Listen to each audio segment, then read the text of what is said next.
Four sides of the ring. Four sides of the ring. Everybody out here got an opinion. Your ego shall die in the ring. If the debate's getting heated, we heating. You know it's been fire in the ring. We them guys in the ring. Leave with your pride in the sling. Four sides of the ring. Four sides of the ring. Everybody out here got an opinion. Your ego shall die in the ring. If the debate's getting heated, we heating. You know it's been fire in the ring. We them guys in the ring. Leave with your pride in the sling. Four sides of the ring.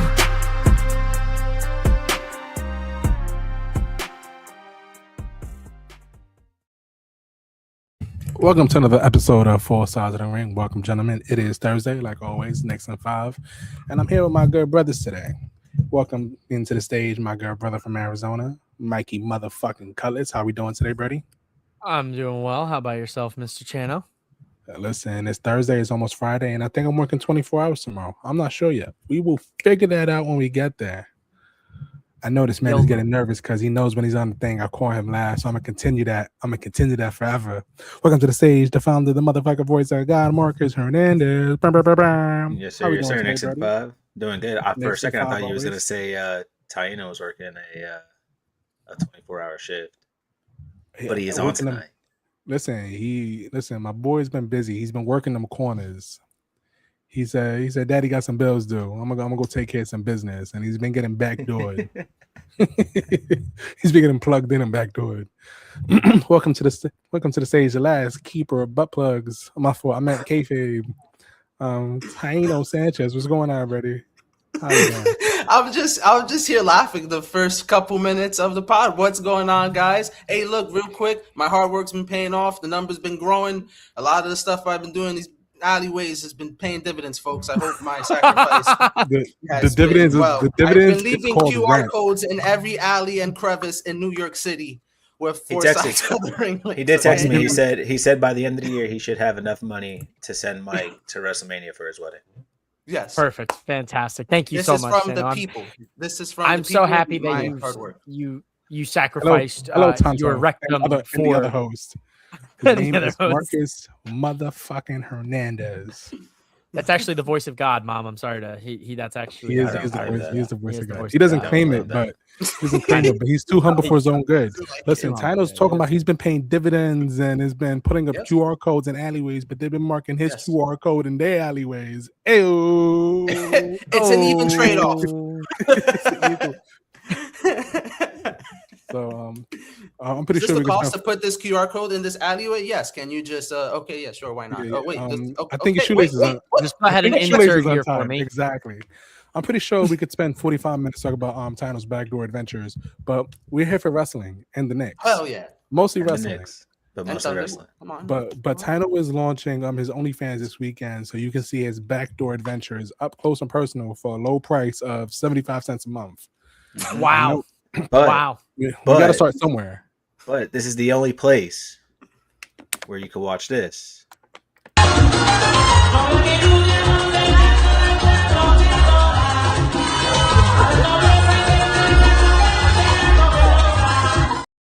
It's just all hip movement. It's just all. It was better to see in person. I tell you that much. You know, there was the Be a Star campaign. I feel like we're gonna have to rebuild that for cyberbullying because I think I think at this point we've sacrificed Tano to cyberbullying. Now, boys and girls, cyberbullying is no joke. If you're being cyberbullied, reach out to an adult or I tested him. I tested him the other day. I was like, you know what? I really care about you, Brody. I'm like, I love you. You're a good man.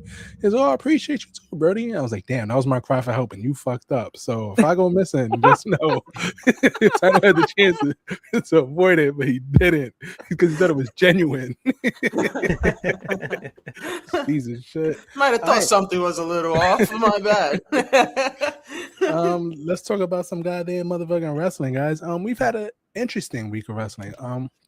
So if you notice the title of the show, it is The Chairs and the Furious, due to some semantics of Twitter wrestlers becoming Twitter famous, I guess. Indie wrestlers do anything for a little bit of burn. Me personally, I believe this should have been kept in-house. Just talk to the man to man. It would have been handled so much. That would have been smoothly. such a better experience. Like we wouldn't even have this. This wouldn't have been the thumbnail, the whole premise of the video. Had you guys just said, "Hey, bud, let's have a talk." Like, listen, I understand that you were out here working hard. You're trying to perfect your craft, but listen, you're very new to the industry. Just come a little early and set up. But nah, my man was on Twitter saying, "AJ, your son's a bum." Here's my thing, though. What he said. Like, here's my thing. He said 90 words, and if you read it between the lines, it says, "AJ Styles, your son sucks." Yeah, basically. That's exactly what he said. Capitalized letter of each who is this? word. Like who is the man? Who is this man to come out and say something? I believe he was about AJ Styles' son. No, what I'm saying is like you said, like Chance, like, bro, just go talk to AJ Styles about it. If it bothered you that much, go talk to AJ Styles about it. But you know why he didn't? Because it wasn't that big of a deal. He did it to get some fucking pop on the internet, bro, for some social likes. Let's be real. 6 million impressions, so he probably Dog, got a nice it's little AJ Twitter Styles, check. right? It's AJ Styles' son. You think those wrestlers cares if that man's setting up chairs or tying the apron? Those wrestlers are trying to talk to AJ Styles. Yeah. And high key, very high key. It's funny because when that first came up, I believe I wrote the group chat and I was all like against AJ Styles' son. I'm like, yo, you set up the ring, set up that damn ring. But after a couple days of kind of sitting on it, I'm kind of like, there's a lot of context here, right? And it's, first of all, he's only 19, so he's basically a kid, right? Mm-hmm. And I'm sure Marcus just said it, like, talk to him backstage. You're doing that to get your promotion a buzz. Maybe you didn't like the tickets that AJ Styles' son sold, so you felt this is a way to get a buzz. At the end of the day, and no disrespect to whoever performed on that card, but AJ Styles' son was probably the biggest name there. Most of the people there probably wanted to see his son or potentially see AJ in the crowd. So there's a lot of context there. Do I feel that AJ Styles' son should have fixed the ring? Honestly, not as strongly, but still, yeah, probably. But at the end of the day, his father did pave the way, so his son doesn't have to do that. Maybe he needs to be a little bit more respectful backstage. That's not for me. I'm not back there. But again, that's something you keep in-house. Don't make it the story of your promotion. As somebody who traveled with the flows, I've seen it plenty of times when Frankie just been like, "Yo, Junior, let's go," and they left. Like, Zombie King wasn't setting up no. They just left. They didn't help do anything. They were late to shows. We're Puerto Rican. You pulled up when your match started. Like, what are you talking about? You know what I mean? But it was also one of those things. It was like Frankie had so much respect and he's done so much where it was just like, Zombie didn't have to do that shit because your pops paved the way.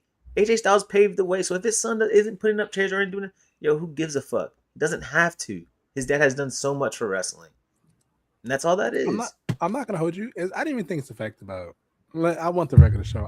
I personally don't care if the man set up chairs or not. I generally do not care. I do say thank you for the content that it will give us this week to talk about it for a couple minutes.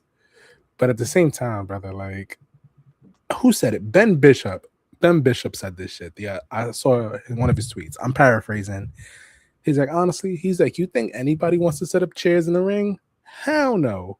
We do it so the promotion likes us, so they invite us back because they think we're a swell person. You know what I mean? AJ Styles' son, he doesn't give a fuck if you think he's a swell person. He's AJ Styles' son. He's gonna get booked regardless. I wouldn't be surprised if my man has a contract to NXT and Evolve in his back pocket right now, but he wants to spend 100%. A year or two perfecting the craft. So honestly, I don't care. I feel like wrestlers by nature are divas, which isn't necessarily a bad thing. It's theater art. You know what I mean? It's ego. It's a business of ego for sure. It's theater. You know what I mean? It's theater. It's ego. It's pride. You know what I mean? Like, damn, I'm out here busting my ass, and this little mofo don't care. Don't give two shits about he didn't touch one chair, one table, dog. But like at the same time, GCW putting out one bottle of water in the fridge. Nuts.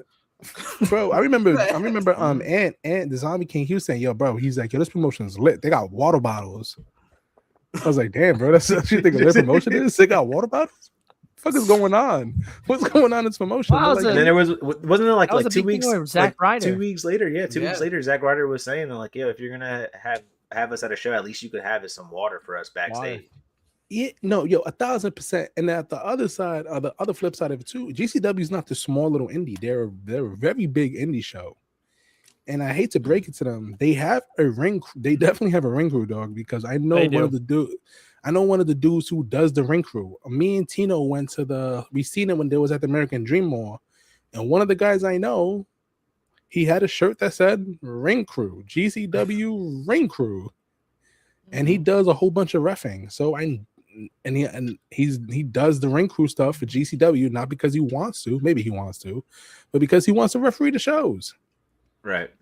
You know what I mean? Like it's give and take, dog. Like you telling me the New Day are free agents right now. You telling me the New Day come to GCW, show you to bargain them for not setting up chairs and tables, dog. Yo, Austin, what the fuck? Yo, how come you're right. not setting up the ring with us or breaking down the ring with us? Bro. So this is why this is the Fuck Chairs off. and the Furious, because chairs were involved and Art Cannon was furious about it. For no reason, bro. That's I'm saying, like as a promoter, right? You're sitting there, you're counting the money. You know, you're like, all right, we had a decent show. Let's go about to pay some people. AJ Styles walk up like, hey man, my pop said we got to leave. All right, man, give him the pay. You know, cut him off the paycheck. Appreciate it. Great night. And then the rookie, the guy that started 2 weeks ago, comes up and says, yo, that man didn't even help set up chairs. You said we had to set up chairs. I'd have told that kid, yo, shut up. Like, what does your dad do? What did he do for wrestling? Come on, you're like, come on, bro. There's levels. You know to what's this the funniest shit. thing? And you're complaining. I think he complained about it to try to get some little buzz on his promotion. Yep. Bro, it's not a whatever little. it was. It's not a little promotion. It was at GCW. It's not a little tiny promotion, dog. Like on his they're high very- end single A No. promotion. Exactly.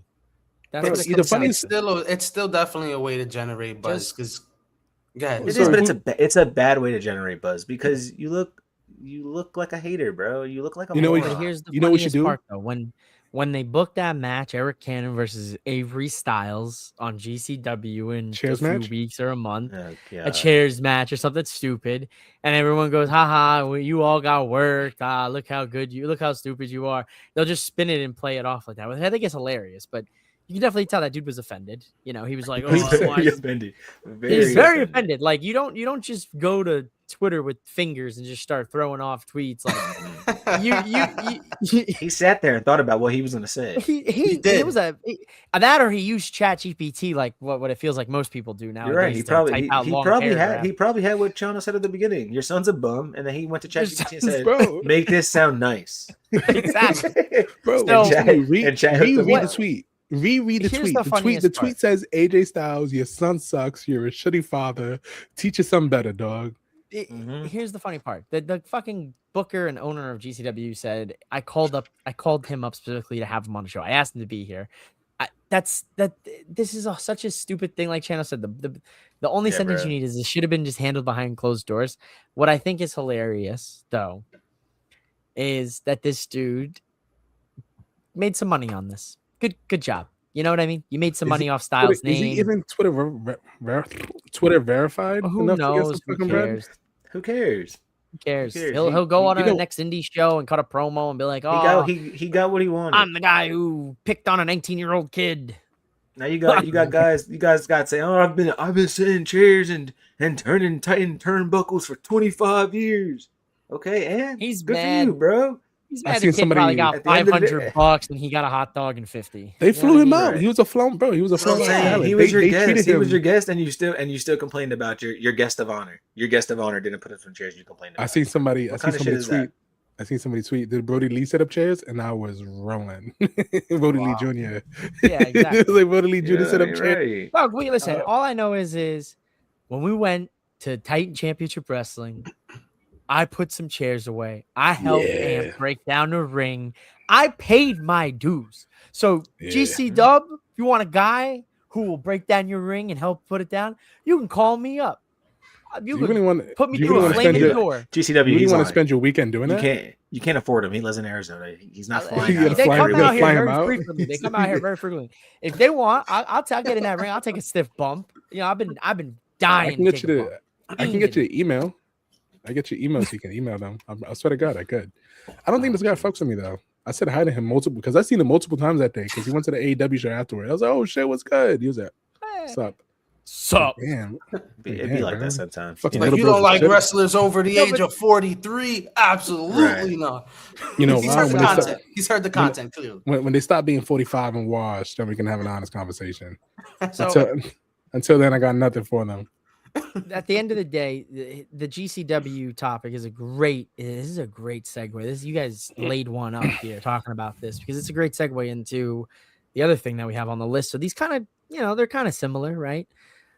The Zilla Fatu debut on Tuesday. Do the Fatu set up chairs? Did Zilla?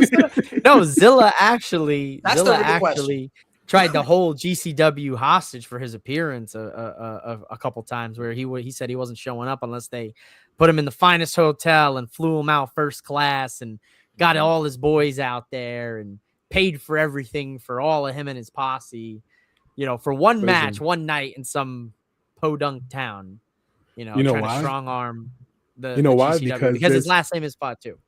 No, because there's a promotion who will pay for all that dumb shit. I promise you. I'm sure they will. There is. It's called WWE. It's called TKO and NXT. Welcome to the Tuesday nights. Tano, take it away. Tuesday nights with Tano. I'm dead ass. Think about it. Like, if you're asking for this, right, that means you have gotten it before, or you know somebody who has gotten it. Because I don't think somebody's that bold to ask for it and then never get it and keep asking for it. Somebody's paying your rates. Somebody's paying your diary. You know what I mean? It's like if you're a performer and he's like, "Oh, what's on your list? Like, what do you want?" And like, you write your list. We can't do this. We can't do this. We can't do this. And some places will be like, "Yeah, we got you with all of this." I'm like, "Bet, I know my worth." I'm sure you're probably like, "All right, yeah, I'll come wrestle. Take $60 off because I'm not setting up chairs. I'm not taking the ring down. So that's 60 I'm not doing beans? this. I'm not doing that. Christ. Take out 60 and the bottles of water. Don't worry about it. Right. I'll bring my hydro flask. I'll bring my own bottle of water. Don't even worry about it. Yeah, and I'll get there myself, bro. I'll bring my own chairs. I'm gonna wrestle. I'll never forget. Ant told me that. I'll never forget. Ant said, he's like, "Yeah, man, it was man nice," because he just worked in. It was like 3 years ago. He was like, "Yeah, man, it was man nice. They had bottled waters for us." I was like, "Damn, you wrestlers are like super like low class divas. Like, you guys like don't expect much. You guys go in but have a big ass ego, and the shows you work in don't even have water for you guys." He's like, "If they really like us, they have catered food." I was like, "I would fucking hope so." I would hope they got like a hot dog with a burger for you. When we start up our promotion, the house did well that night. When we start up our promotion, Little Caesars and bottled water for all our wrestlers. We got it. No. Listen, me and Mike were on the forefront. We're on the forefront. We're gonna go to Saratoga, Florida, and we're gonna open up a Samoan-based wrestling promotion. We're gonna offer tribal tattoos because these Fatu boys just keep getting jobs. Yeah, and it's funny. It's funny you say that because, like you said, someone's gonna pay that price at the time before Fatu just signed. Like, at the end of the day, he has that last name, and somebody's gonna pay that because you could. Instead of selling maybe 200 seats, you'll get 500 just because of the last name. What I will say is I am excited for Fatu joining NXT. I think this is really big for him, obviously, on a bigger stage. He's really big in the Northeast. His name is getting out there for the big wrestling fans who are like knee deep into it. This is it for him, man. My big thing is what's next for Fatu these next 6 months? Are you going to like make him into that NXT championship picture, or are you going to call him up to the main roster? One thing I had brought up to Chano the other day, just like private conversation, and I brought up to you guys earlier, we're overlooking the Don of NXT, who's your NXT champion, Tony D. We're talking about Grayson Waller. We're talking about Cruz Montana. Now we're talking about Zilla Fatu. And no one's talking about Tony D. Now, I remember a while ago I brought up the fact before he won the title. I'm like, if he doesn't win, what does this mean? Is he getting released? Main roster? He just dropped the mobster gimmick. And again, I guess I'm bringing up the same question, guys. What's next for Tony D'Angelo? Are we looking over him? Because I feel like we are. Chano, what do you think? I can't remember what you told me last I asked you that. Yeah, I just want the record to show I'm so proud of my boy. He didn't want to podcast with me fucking, when are we, in August? 9 months ago. Fucking begged him to get on for a guest spot, and now my man's leading segues. I'm so fucking proud of my dog right now. Look at my guy, fucking superstar over here. So I feel so fucking proud. Look at my boy leading segues.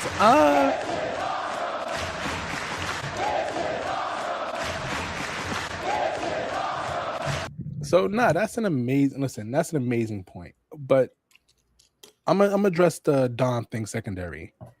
It is about time that the men's division on NXT finally gets some burn and some love. Before, the men's division on NXT was a 2-man race at any given moment. Ilya and Mello, Ilya and Trick and Oba. You know what I mean? Like, just keep going. Oba and Page, Trick and Page. It was always a 2-man race at any given moment. Everybody else was kind of whatever. They grew into the main event spot on NXT, obviously, because these people got involved with it, but it was always a 2-man race.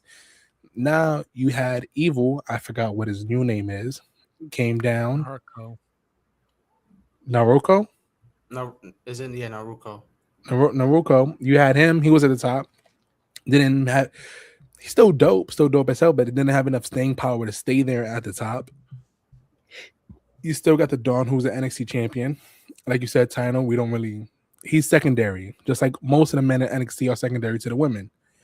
But now you had Grayson Waller come down, right? Do that mic bomb. Cruz Montana, was super weird for me to say out loud. Yeah, it felt weird saying that too. So, that's gross. That comes off the tongue weird. Yeah. You have Cruz Montana, who just came from TNA, 2-time TNA world champion, who's going to have to find his own footing back in a whole nother show. You know what I mean? Because you can be the realest all you want, but if you don't have, if you're the realest and you're the realest person that nobody's connecting to, it don't matter. Yep. You know what I mean? And then you add the wild card, Zella Fatu. And listen, I know a lot of people have beef with these Fatu boys or the Fatu Anoa'i family, but I'll tell you one thing, though. These boys got personality. Hell yeah, they do. These boys got personality. They're very fun. You know what I mean? And very expressive. I feel like when a lot of people come into the industry, a lot of people come into the main roster, they're super stiff on the mic because they're nervous. But the moment Jacob got on that mic, he started talking with that yada da mean, and he started speaking in proverbs on his way to the ring. He was spending the good word. Everybody was sold on Jacob because he got personality. And Zella's the same, bro. Zella's the same way. Have you heard Zella talk? Yeah. Zella is a hood booger, but it is great to see because it's super authentic. And Tina, I don't know about you because we have similar roots. It kind of feels mad dope to hear people talk like me and you. Like obviously, me and Tana, I don't know if you guys know this, but we're code switchers. We can keep up with the times depending on who we're talking to. That's correct. But at the same time, sometimes it's very refreshing to hear an Ebonics accent in the middle of a wrestling promo. You know what I mean, dog? It's insane. That's why I love Eddie Kingston. That's not even a persona. That's just Eddie Kingston. You know what I mean? It's your drunk uncle who's a wrestler. He wrestles on TV. Yo, that's still Eddie. He's a wrestler on TV. Yo, turn it on. And it's refreshing. And these Fatu boys is dope. The only thing I will say though is keep them off the main roster for a little bit. Just a teeny tiny. Just give him a year. Give him a year on NXT. You know what I mean? Don't do like Solo a hot 4.5 months. My man pops up in a foreign country because the Usos can't get in due to their past discretions. I don't think. I don't think Zilla has to get in either. I think he I would. No, Zilla. I don't even think Zilla could leave the country. I think if that's the case, it's a great reason to have him on NXT. Yeah, they don't leave Florida anyway. No, but it's dope, man. It's very dope. But as for the Don, he's officially on watch. Grayson Waller's not gonna be in NXT forever. I give Grayson Waller a hot 6 months before he's back on the main roster with a new identity. You know what my thing is too, boys, real quick. I just I want to hear obviously what Marcus and Mike has to say as well. My thing as well is there's other dudes in that division, in the men's division in NXT, who's been there for a couple years, and like you said with Cruz Montana, I don't connect with them. Hank and Tank been in a tag team for God knows how long. They're just kind of there. You had old boy have his like first singles match from The Calling yesterday. I forget his name. Dorian Van Dux. Just there. We can't remember the last promo he cut. So there's a lot of guys who, and it's good to see them in the singles action. NXT's been showcasing them more. need to see a little bit more from the mid-tier if we're going to cast aside the Don and have the new big three of NXT. Oh, I think our boy, this might be a little speculation, but I think our boy KJ Orso, friend of the podcast, if you guys haven't seen his interview, Marcus had a really good interview with him where he actually unmasked for the second time. He unmasked for the show, but then he unmasked again on the podcast. Really underrated interview. Marcus did his thing. I think he might be the next guy to jump face and show face on NXT. So NXT has a nice little influx of talent coming in, guys, because KJ can ball. KJ can ball. He's definitely a baller, but NXT is, listen, Tino, NXT is a better Evolve. The people there are obviously working on something, and most of those guys, unfortunately, are nervous as hell cutting the promo because they're afraid of not connecting. And I get it. Listen, and that's why when you find somebody who's comfortable and can be authentically themselves and come across dope, it works. And that's why Jacob got over. You know what I mean? Because it's not like anything Jacob do is special moveset wise. It's a standard Samoan moveset. And I'm really sure outside of that Superman spike, Zilla's moveset is going to be extremely similar. You know what I mean? But that's at that time, you just got 5 moves of doom. Yeah. You gotta for WWE. You got to let that personality shine, dog. If you let that personality shine, you be authentically yourself on NXT, you got a future. And that's why I feel like the women are more successful than the men in NXT because they're authentically themselves. Sure. I agree. That's but fair.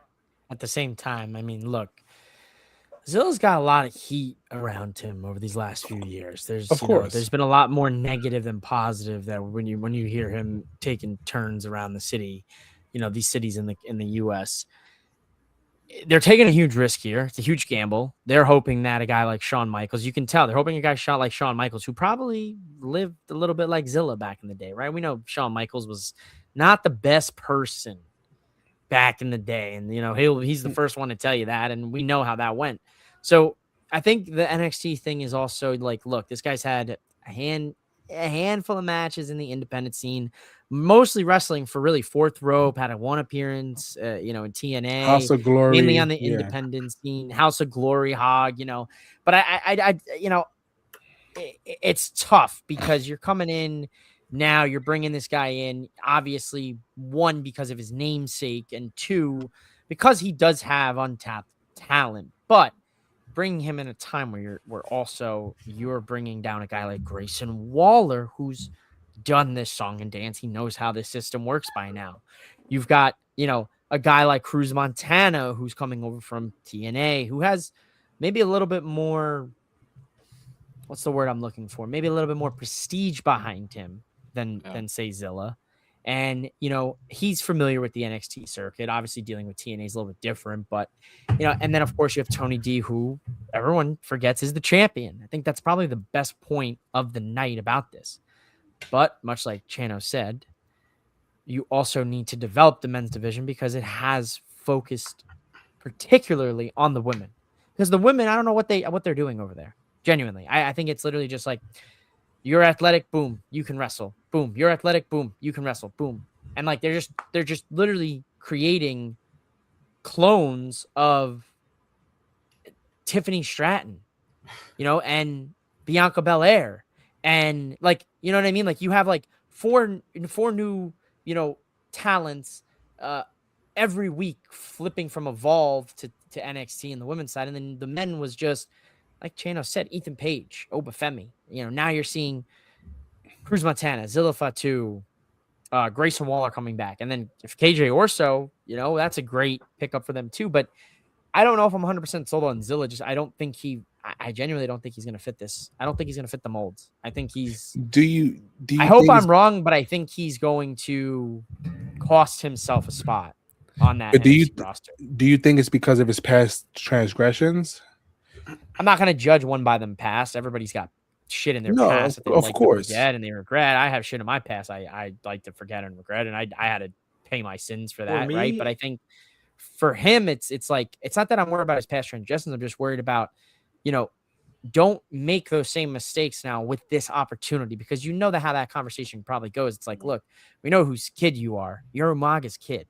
and we know what family you're tied to. So like, look, we held off, we had to let you get your youth out there. You had to, try to get a little bit more foundation before we bring you in here and polish you off and turn you into a beast here with the machine. Can I let me get a tidbit in because of that? So you're right. He does have family in the industry. He does, but don't you think having so does every wrestler?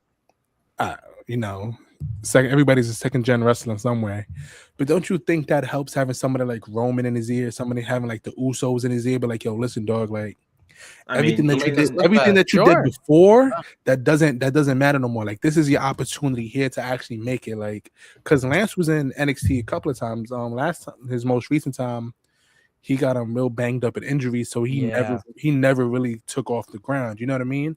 But it's like, yo, listen, this is your thing. Fucking, Roman's like, yo, my father, my uncle set the table.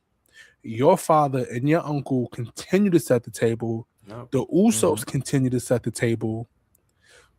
Solo came in. He's helping. He's setting the table right now. Jacob's right here setting up the table right now. Everybody is doing their part in setting up the table and setting up these chairs. This way, you have a seat at the table. Legitimately, you have everything that you can ask for with this one moment, this one opportunity right now to go do it. Because just like AJ Styles, just like Dusty Rhodes, just like every second, third gen, the first original member of every single wrestling family, every second generation wrestler gets an opportunity. You know why? Yeah, because you know who your mother, your father is. Mm-hmm. You skip, and that's valid. That's fair. Cousin The Rock. It was only a matter of time. But what I think, I think, I'm worried. That's what I'm saying. Like, I'm worried that he doesn't see the gravity in the situation. But who am I to give a fuck, right? I'm not anybody. I'm just saying, like, from a pure talent standpoint, like, I see the talent. I do see that there's untapped talent there, but it just seems to me that it's just most of what I've seen is. You think it's too soon? Do you think it's too soon for him in NXT? Yes. And not that. I mean, I think it is like. Yes. Just a sprig too soon. I do. I disagree. I think this is the right. I think this is probably the right time. No.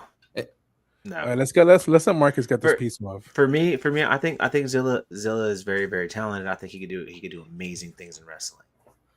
But the one thing I think he lacks is that he shows I feel like he doesn't truly want it. The way the Usos wanted it, the way Roman wanted it, the way Solo wanted it, the way you see Jacob wanted it, right? Took some time off, got in shape. Like Mike said, can Zilla fit this mold? Can you wrestle like a WWE superstar? Because look at the guys who he had to learn to wrestle with. He didn't learn from his family. You don't get to just train with your family. These are WWE superstars. You just don't get to train with them because you're family. No. He had to learn from the grit of the grit, and some of those guys aren't the best guys to learn from. No disrespect. I will say he did train with Jacob for a while, though. But Jacob had to lock in because Jacob was having those conversations with the Usos, with Roman. Yo, we can get you a spot, but do you want this? Jacob changed his life. I'm not saying Zilla can't do that, but there's levels to it. You know what I mean? You go from having somebody in your ear, and I agree with you, but I don't think Roman and the Usos are in this man's ear right now. I do think Jacob might be in his ear, like, yo, cuz don't fuck this up. You can't fuck this up. I don't think that's happening. I don't think that's fair.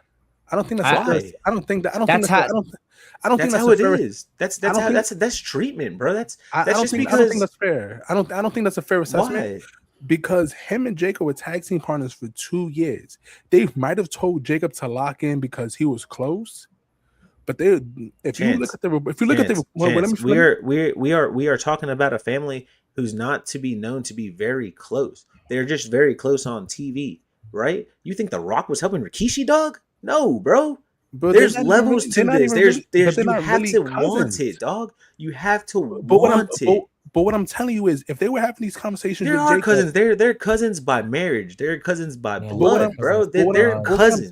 But what I'm telling you is, if they're having these conversations with Jacob, right, while he's in a tag team with his cousin, who is actually close, and you're not listening to what I'm saying.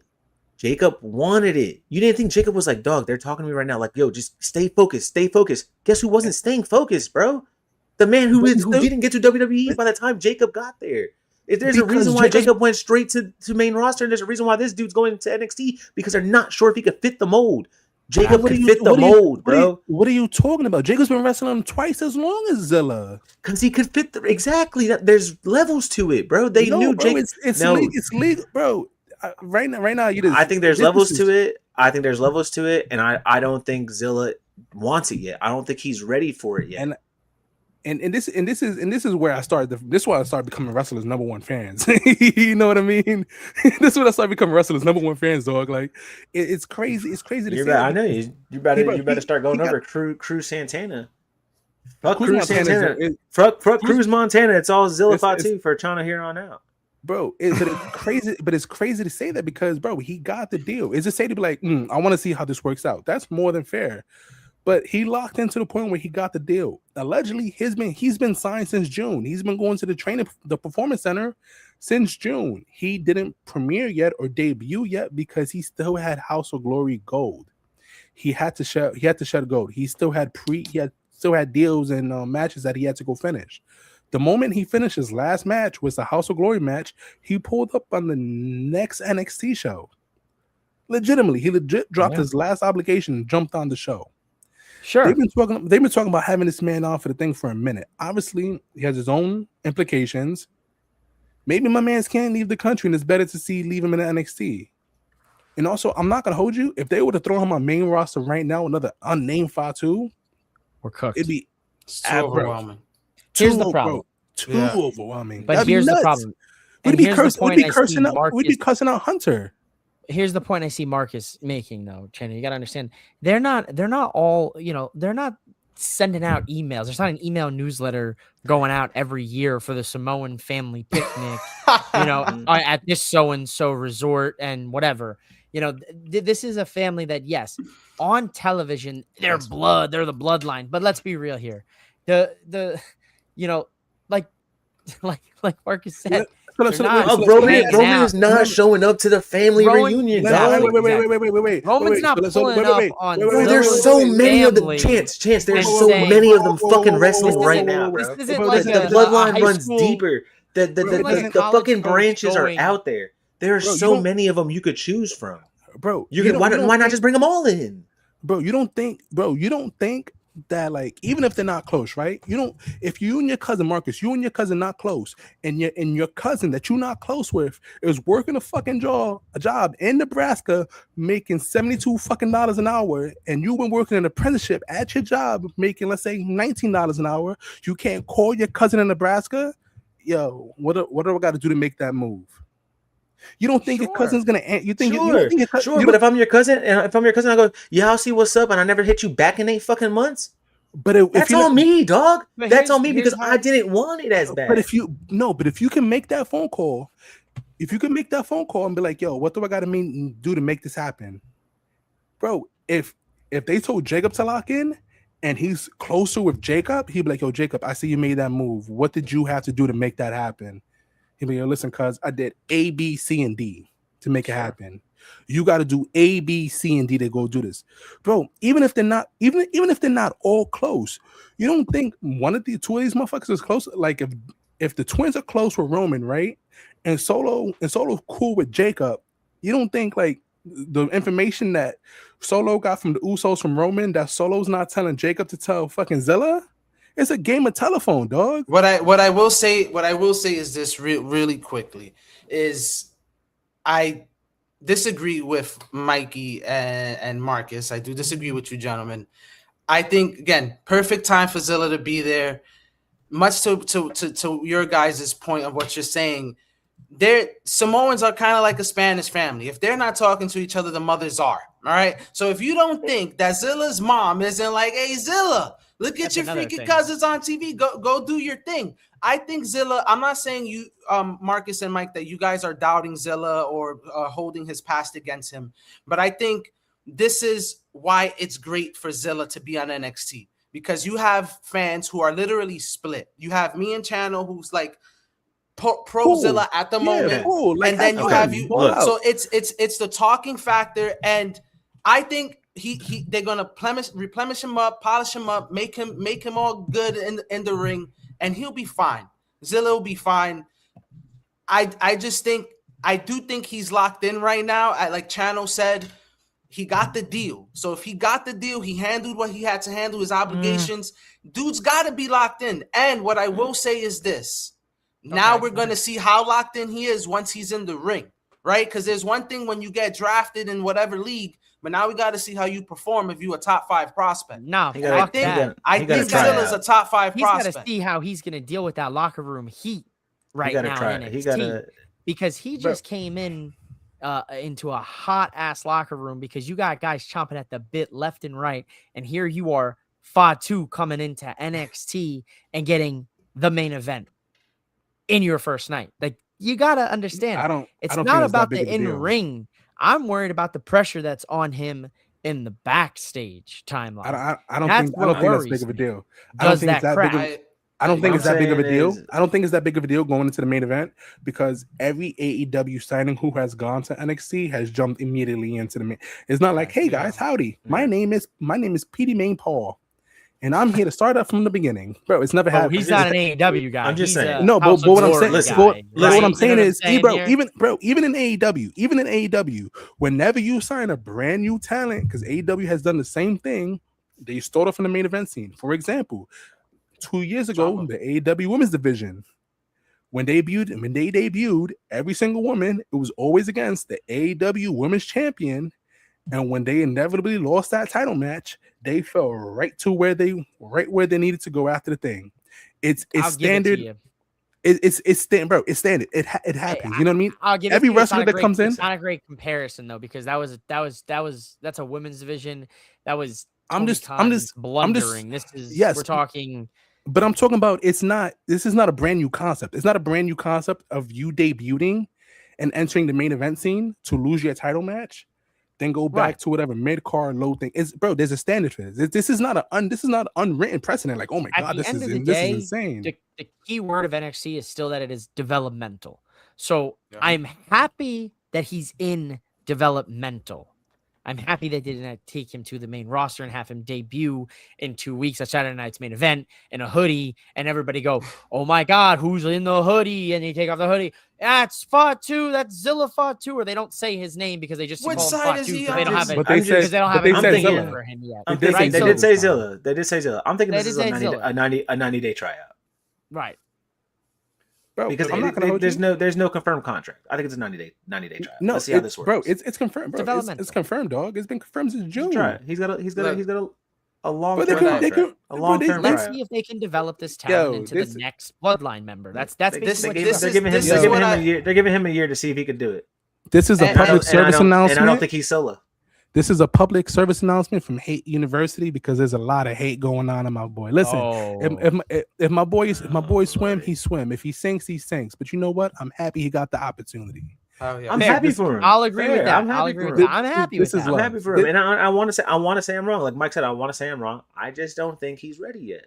Listen, and I'll think be there through the moon and the stars. We'll go back to it. I sound like the Zombie King and Oba Femi. But you know, and when Zilla's winning a world title at a tournament and then retiring Roman Reigns, I'll tell you, Chano, you were right.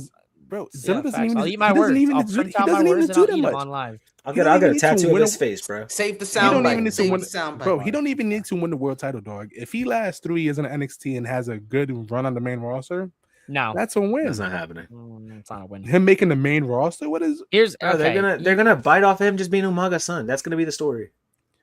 And if you can make the main roster, isn't wrestling not gimmicks? What is going on? Are we forgetting the concept of wrestling? Who's been doing Umaga's moves? I can't wait for him to say, "I'm just trying to finish my story too, bro." Shit, it worked for Cody. It could work for Zilla. We're trying to finish the story. Then his mama comes in. Listen, he's basically just the Jaden Daniels of NXT right now. Okay, if you get that reference, you get that reference. All right, that's actually comedy. Listen, it's funny. Listen, as funny as that is, dog. Like, bro, if he makes the main, bro, he's like 60% sure to make the main roster. All he has to do is not fuck up. You know what I mean? Right. As long as mom is there. He's not fucking up. Bro, there's a bloodline spot with his name on it. You know what I mean? Like he's part of he's part of the future of that family. How many more sons Rikishi got? Real talk. How many more sons Rikishi got? More, bro. They posted a picture. They posted a picture of Rikishi's other son, and he looks just like Jimmy. Bro, he looks just. I was like, why are they posting a picture of Jimmy? Wait, I saw. Wait, I did. Is that who I saw today? And they said that looks like broken Jimmy Uso? Yes, because that's broken. That's another Rikishi kid. But Rikishi got mad sons, boy. He got 4 more sons. Bro, he got kids. That's what I'm saying. That's why you're like, oh, you don't think there's a telephone line? No, bro, you think they're telling the 4 other brothers? Oh, this is how you do it. Yes, these are the guys that are taking these guys' spots. This is how you do it. You know what I mean? Bro, you don't think Rikishi's sons, bro, you don't think Rikishi's sons, the brothers of I don't think Rikishi is telling his sons how to get into WWE, bro. I'm being dead ass with you. I'm sounding like Nitram. I don't think fucking fat ass Rikishi is telling his sons how to make it to WWE. Bro, you don't think Rikishi telling his boys what to do, dog? Listen, there's one thing of telling you, like, let's say Tano called me for a job, right? Like, yo, it came out of last night. He wouldn't get the same pop. That people would be like, who? Zilla, I'm not gonna hold you. The most PR thing the best thing that Zilla ever did was low key be a fuck up in the indies because we know who he is. If he played about a book, mad innocent, mad sweet, just keep his head down, do the work, we wouldn't know about old boy. Maybe the Superman spike. But at the same time, dog, listen, if you call me for a job, I can tell you the requirements you need to get the job. I can't guarantee you the job, but I can tell you what certifications you get that. But that's what I'm saying. That's what I'm saying, bro. Like you don't think they've been trying to tell him how to get there, and Zilla's like, yeah, I'm just gonna do it. Zilla's very new to Zilla's very new to wrestling, dog. He's like, that's why we're telling you we don't think he's gonna fit the mold yet because he's not ready. He hasn't had enough reps. He hasn't set up enough chairs. Chance. Listen, fuck these chairs, and I'm furious. NXT's developmental. He's about to learn from all the best trainers and all the best equipment that a wrestler could dream of. No disrespect to any of the promotions he's worked for or anybody he's worked with, but NXT is probably one of the best performance centers that any wrestler could want to work for or want to train in. So. This part. Listen, I'm just saying. That's what we're saying. This part. And that's fine. This part. Listen, he's young and he's got to stay out of the other two got 18 DUIs between the both of them. Listen, and they still want it. Listen, got like 18. Jimmy got 18 fucking chances. So listen, Jimmy got a Dewey in the middle of the bloodline storyline. They didn't even cut him. They just made him lose all his talking lines for like 6 months. Jimmy did not talk. I remember that. They was like, "You go fall along, Jimmy." Jimmy said. He nodded his head. Yeah, Jimmy, I remember that. Zilla Fatu is 26 years old. If you don't let this man breathe and fuck up 2 more times and figure it out in his 30s, bro, this is crazy. Yes, bro. Real life. Zilla was in jail, dog. I'm saying real life. Bro. See if he's ready. Let's just see if he's ready. That's it. That's the comment. That's the cosign he probably needed. Yes. He needed that Booker T. But didn't he quit reality of wrestling too? And it was all a work. Oh, it was a work. Because look, at the end of the day, that's all I'm saying is like, look, we know he has a checkered background. We know so many other wrestlers have had checkered backgrounds in wrestling history that have come out of the other side of it better than ever. They're advocates. They talk about their experiences. They educate people. They try to help, young kids not follow those same paths. And that's what you're signing up for when you come to the WWE. You're signing up to be a larger than life character. You are a superstar. That is the biggest thing. You're not a wrestler anymore. You're not some fucking guy who can show up late to the indie show in New York and wrestle your match and get the fuck out of there. You gotta be there. You gotta be on 5 days a week. You're there in that gym, putting in that work. You're in there working with the trainers and the coaches and Shawn Michaels and the talent to make yourself better. You're staying out of the negative public light. That's what we're saying. We're not saying he's gonna fall into his old habits and Marcus told me. So you didn't. So you heard what Marcus was saying. You heard what he was saying, but you wasn't listening. He said Zilla's a bum. He's not gonna make it. And Johnny gets to suck. So you're saying I need somebody to go fuck myself. You interrupt my train of thought to get your piece off. So That's what we're trying to say. We're not saying, hey, look, we're doubting this kid. Like, you know what? Fuck it. I hope he crashes and burns. No, absolutely not. I hope he is successful, but he also, he has to understand the gravity at this point, because he probably is getting phone calls from Jacob and the Usos and Rikishi, and he's probably got Mama Zilla in his ear going, Zilla, don't you fuck this up, boy. Like, you know that's happening. But at the end of the day, can he do it? We have to wait and see. Great thing that he's in developmental. That's key. Yeah. Do I think he could have hang out in the indies and maybe got a little bit more structure? Maybe, had a little bit more of a longer run in TNA to get a taste of a corporate wrestling company? Sure. Did things just happen the way they do in wrestling? They do. But that's what we're saying. You have to understand, you are now going to become a role model. There's going to be a kid in that NXT Performance Center that's going to see this guy and be like, I want to be like him when I grow up. Can you do that? Can you pull that? That's what we're saying. And I hope he does. That's what I'm saying. I hope he does. Can he do it? We have to obviously look at it at a whole. That's send it. Send him to Evolve. If he could draw eyes at Evolve and just show that he's better than all those guys over there, then you work his way. You could have sent him to Evolve, let him work it out over there, see if it works out, and then you work out the situation that you got going on with Tony D'Angelo, Cruz, Grayson. Like, it's a lot going on. And Naruko, this is a guy we just talked about. Right. Naruko, we haven't seen him now. No, we could have did something else with Zilla. Right, there could be something cooking with Naruko and Shinsuke, but we don't know for sure. Bro, Zilla, so maybe that's why his absence on NXT. Dog. Evolve is that would be amazing. Evolve is not purgatory. Nikita Lyons has actually turned into a wrestler that's worth talking about on Evolve. Jackson Drake came from Evolve. She's turned it around. He's turned it around. You know why Nikita turned it around? Because they keep trying to cut and she keeps taking less money. That's a joke, Nikita. I'm sure you're doing a great job. But you know what I mean, bro? Like, that's legitimately, that's a woman that I watched wrestling on NXT and I was like, oh, she's gone. That's it. Like, there's no. I remember. I was an episode, big hater. I know. There was a couple of Nikita Lyons jokes we have on the show, and then she made it happen. She made it happen. She was Evolve Women's Champion. Like, good for her. And I very well could see her coming back to the NXT women's side and being a top talent, dethroning a Kendall Gray when Kendall's ready to go to the main roster, right? But we're not talking about the women. We're talking about the men. I guess at this end of the day, my final piece is let's just see what it plays out. I said my piece. I see my perspective. I think it is a good thing that he went to developmental because I don't think on the road would have been wise. I feel like NXT would have been. I feel like NXT is perfect for him, in a simple sense that he has all the structure he needs in that room. All those instructors and all those teachers and everybody that's going to teach you how to do an arm drag on a Wednesday after the thing after you have a 5-star match. That's a Swerve Strickland reference if you guys don't get it. All those guys that are training you and making sure that you can be the best version of yourself, they knew his pop. You know what I mean? They know all 77 members in your family that's walked through those doors. And I'm not going to hold you. NXT has a lot of second, third generation wrestlers. So you get to meet a whole bunch of people who have the same experience wrestling that you do. And my last tidbit before we do gonna add, because this ran way too long because Marcus called me a hater and an asshole and a piece of shit and I'm not worth anything 16 times. This is Jacob Fatu's third year wrestling, dog. He started, I looked it up. He started his indie debut at Reality Wrestling was July 15th, 2023. Zilla or Jacob? Zilla. Oh wow! So like over 3 years, yeah, exactly. 3 years. He's probably training. He's probably training for 6 months prior to that. But 3 years, dog, on TV, and that's fine. Case, but I'm not mad at 3 years in NXT.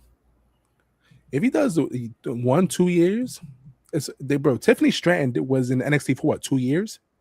Yeah. Can I ask you a question? Have you ever watched a Zilla match? It's not great, but my man's got a deal. It's not good. Okay. My man's got a deal. I'll give him a year. 3 years of mediocre. I'll give him a deal. I'll give him a shot. Like I said, I'm gonna give him a shot. I just don't think he's gonna fit it. Bro, there's worse wrestlers wrestling, dog. You know what I mean? But let's go to ad, and we'll be back in 45 we're looking seconds. At you, Eric. What's up, my fellow bad guys? Just when you thought we were down bad on the merch, nah, we just made a power move. We've officially stepped into a big arena, and now you can find us on ProWrestlingTees.com. Brandy came through clutch, and now it's time to level up your drip. Dive into a world where every pinfall, every suplex, every promo lives on through what you wear. From the legendary 3-count trivia to the iconic bad guy wrestling designs, we're bringing the heat like never before. This isn't just merch. It's a statement. It's the culture. It's you. So don't wait. Pull up to ProWrestlingTees.com, look up 4 Sides to the Ring, rep the squad, and unleash your inner champion. Don't forget, tell them the bad guy sent you. The bad guy sent you. The bad guy sent me a package, and I was scared to open it, so I didn't open it. The bad guy sent Threw it Marcus. away. I was like, You're supposed to open it, Mike. You're supposed to open it.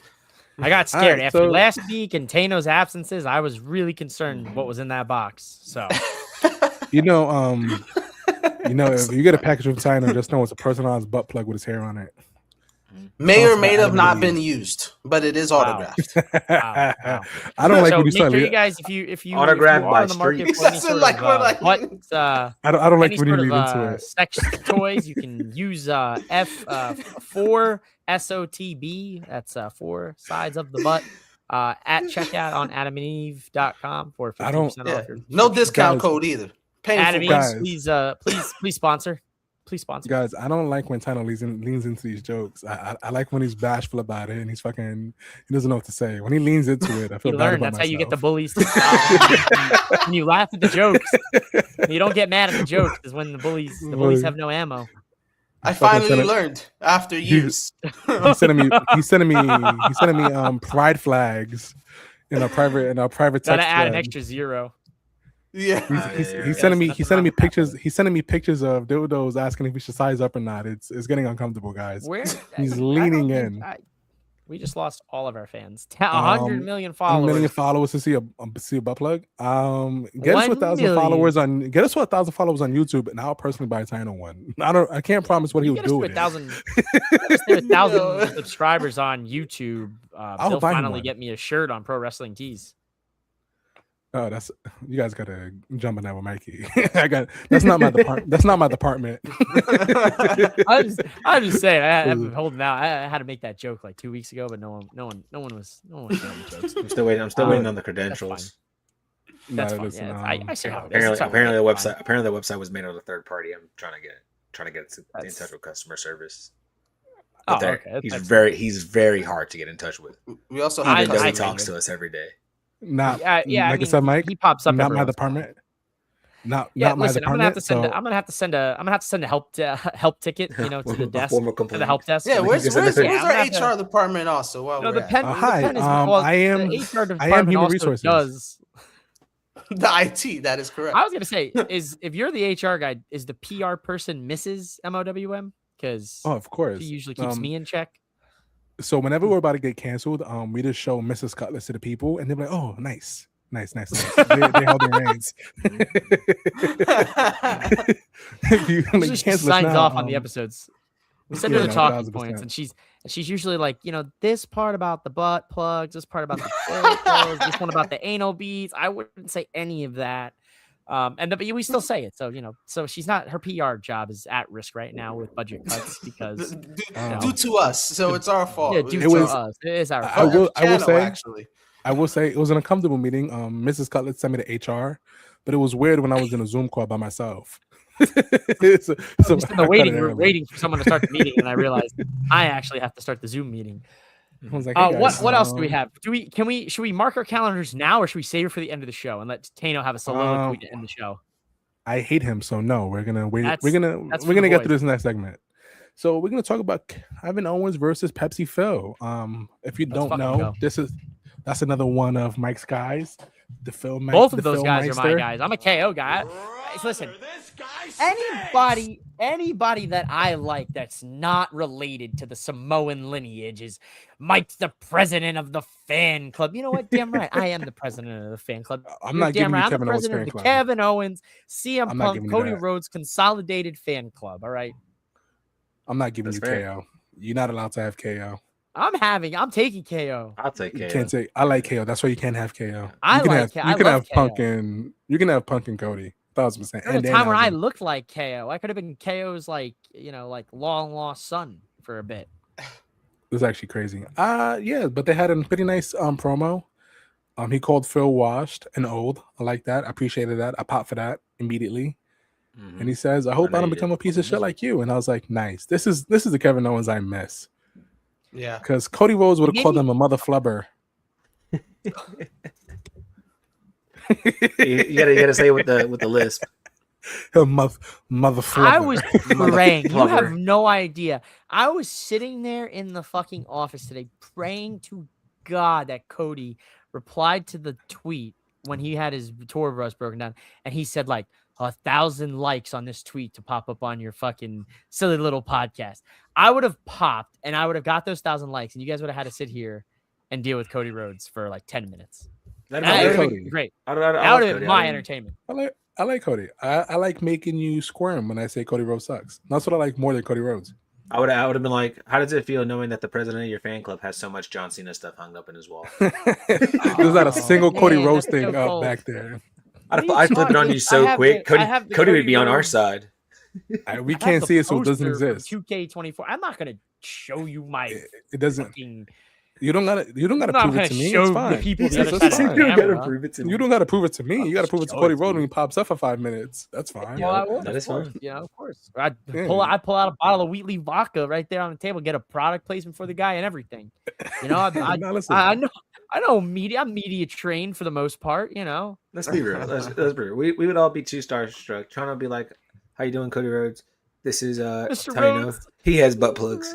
Yo, literally. He has an American Nightmare butt plug. How we start the show. That's exactly how it'd be over. That man would leave the chat. He'd leave this podcast within a heartbeat, bro. No, he wouldn't. I don't think this is good for PR friendly for me. This is not he has an American Nightmare butt plug, and he has another one with your face on it. I don't know. Yeah, but listen, I'm very excited for this feud. I'm happy. I'm hoping that Kevin Owens dethrones Pepsi Phil because me too. I don't see the Phil hype. I like the novelty of CM Punk when he first came back to WWE. I enjoyed it. I definitely enjoyed it, but I feel like all his feuds are kind of like linear in a sense. Like kind of the same copy and paste feud, different matches. Good matches, by the way. I will give him that. Except that Cody Rhodes SummerSlam match, that was a doozy. Yeah, it was awful. It wasn't a good match. But other than that, it's been solid wrestling matches. But other than that, I don't really care for Phil. Yeah, I do like KO though. I agree with you, Chano. I think I would like to see KO win. Again, these guys maybe twilight of their careers. KO being injured for a long time. This could be his last run, at least a last meaningful run. And then if he wins the title, obviously that shock value. We also get to see Punk kind of chase that title again.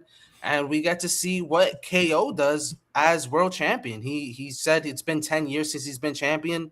I think that opens the door to a lot of potential feuds.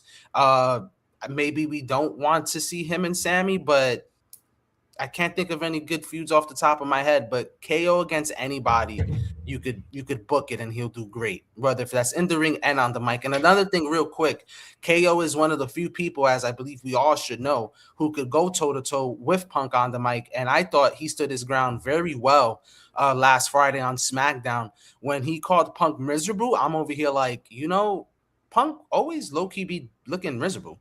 So like it's certain things that he said that felt like a legit shoot. Then you get commentary saying, hey, there's certain things we can't talk about. So it's one of those things where I'm super intrigued, and I'm hoping that was just something to get people talking, and they do talk about whatever alleged things beef that they had in the indies when they were in the indies. Because if you guys think about it, they were in the same company a couple of times and never had a matchup against each other. So it's got to be some personal reason to that. That's because CM Punk didn't wrestle anybody who wasn't in shape. Yeah, and that's a known fact. So listen, I love Kevin Owens, one of my favorites, honestly. When Punk decided to leave us and abandon us all those years ago, he filled that gap for me, man. He was my dude. He's my outspoken, chubby dude. I looked like him. He looked like me, and he fucking hooped. I loved him. Now with this, I felt something. I felt that in my chest when they had this first face off and they cut the promos to one another. I was like, yeah, we're about to get some magic between these two. So I'm really excited for this ride, and I really hope WWE doesn't blunder this, punt it, fumble it, drop the bag, insert whatever your favorite analogy is. I really don't want them to absolutely fumble this. They are. And they somehow will. They are. And I'm begging for some hot potato with this not world heavyweight championship, with this WWE title. I would like some hot potatoing. I mean, some people like it, some people don't. I'm a fan of every once in a while you got to hot potato this title. You got to get some guys that you've been kind of stalling out that need a title reign, or a guy who hasn't touched the title in a while. I wouldn't be mad if this title move from KO to Balor to, someone else back to, Punk or KO or Gunther or something. If the final place is Gunther, so be it. But I do want to see a little bit of potatoing here. And honestly, Punk's a bitch if he doesn't pull up tomorrow on SmackDown and call KO a fat slob. That's all I'm going to say. Yeah, I think Kevin Owens is not beating CM Punk because I think WWE is going to fucking fumble this, like Mike said, and I think this will all just lead to a final match between Sammy and Kevin Owens at Mania, probably. Saudi? Yeah, probably. And CM Punk will drop the title back to Cody Rhodes. That's gross. Oh. We're gonna. That's TKO. We're gonna run this ad real quick, and we come back. I guess this segment has a couple of fans. We're gonna mark your calendar, unfortunately. Channel's favorite segment. Have you ever seen an ad on YouTube, think, wow, that's way too good to be true? Well, this one is completely 100%. 4, 3, 2, 1. Happy New Year!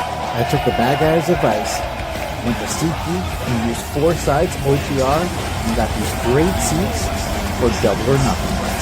Would you rather be sitting closer to the ring or closer to the roof? Use this code and save today. Plenty more AEW events coming to your area. Just use SeatGeek.com. Like I said, type in 4 sides OTR.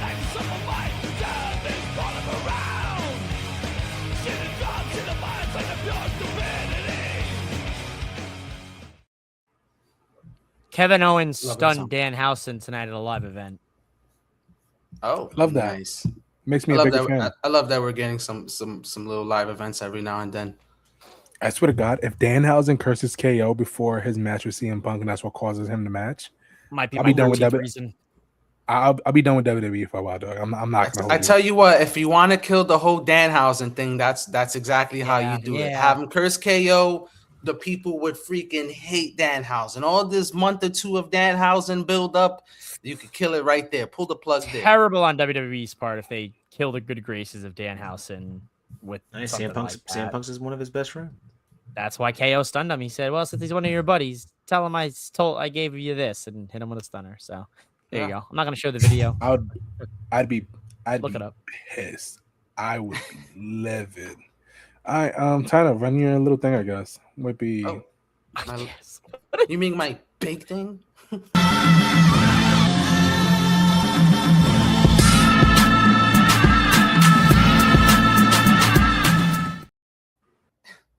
And with that, folks, I would like to welcome you guys back to Marking the Calendar. This is the part of the show where we dig through wrestling history like a mark with a metal detector outside of Madison Square Garden, hoping to find something worth more than a ticket price.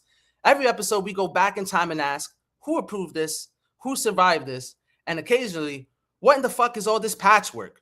Hey, matter of fact, how is this shit even still holding?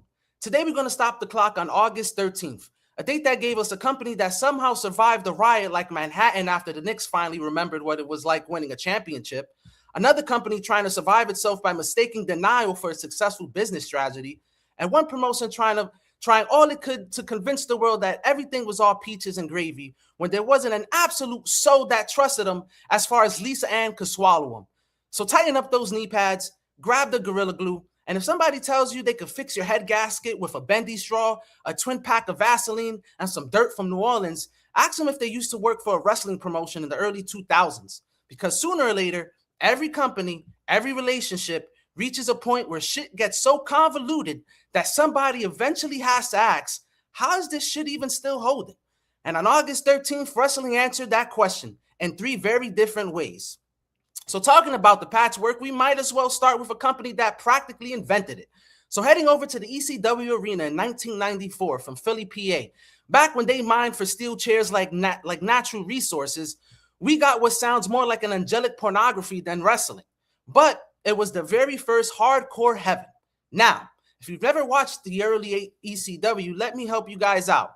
Imagine a wealthy, supervised, local independent wrestling promotion with an abundance of common sense, right? Then you strip it all off, all that stuff. That was ECW. And I've said this before on MTC. They didn't have WWE's budget, nor WCW's television deal. But what they did have was a locker room full of people who loved the ring like it was their second home, even if it cost them in the ring and their first home. And while personalized may have not been loaded, the card itself definitely was. Sabu defeated Two Cold Scorpio in an incredible athletic showcase that stood in a beautiful contrast to a night that mostly looked like aggravated assault, reminding everybody that ECW wasn't just about violence, but they could wrestle their asses off as well. Public Enemy was in the midst of becoming one of ECW's signature acts.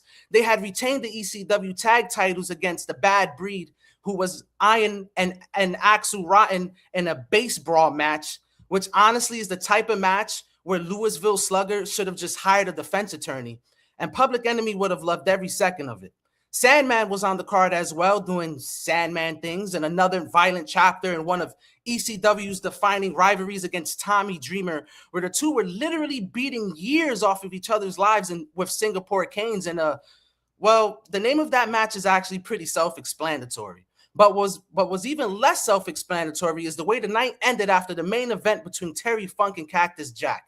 A match with no winner. One ending in a no context after Public Enemy interfered. One ending in the visual that became one of the most iconic moments in ECW history, because ECW didn't have much. We know they had the passionate wrestlers on the roster, but most importantly, what really showed up that night itself was ECW's audience. Hundreds of chairs came flying into the ring from every which fucking direction after Terry Funk instructed them to do so. Forget who won the match. Philly just buried the ring. Just a massive mountain of folding chairs like Philadelphia accidentally started a steel landfill right in the middle of the ring, creating one of those images wrestling dead ass couldn't shake decades later. Hell, I'm pretty sure that they're still picking steel chairs out of the drywalls, kind of like smush files nobody's ever bothered to scrape off the wall. Nowadays, if that were to happen, security would have shut the whole show down. Back then, ECW basically shrugged it off. Paul Heyman somehow kept ECW moving forward. There was no panic, no cancellation. There wasn't an apology show. Just, all right, what's next? Because sometimes holding something together doesn't mean stopping the chaos. It just means you have to survive it. Unfortunately, not everybody knew the difference between surviving and pretending everything was okay, which will take us to the specific Coliseum in Vancouver, British Columbia, for WCW's New Blood Rising in 2000. Now, by this point, WCW wasn't exactly collapsing, but if the Titanic had Wi-Fi, this would have been the group chat with everybody typing, "We're fucked," while the captain just keeps saying, just relax, fellas, I'm a professional. Creative was all over the place. Fans were checking out. The company kept insisting that everything was under control. Spoiler alert, it wasn't. And honestly, you could see it on the card.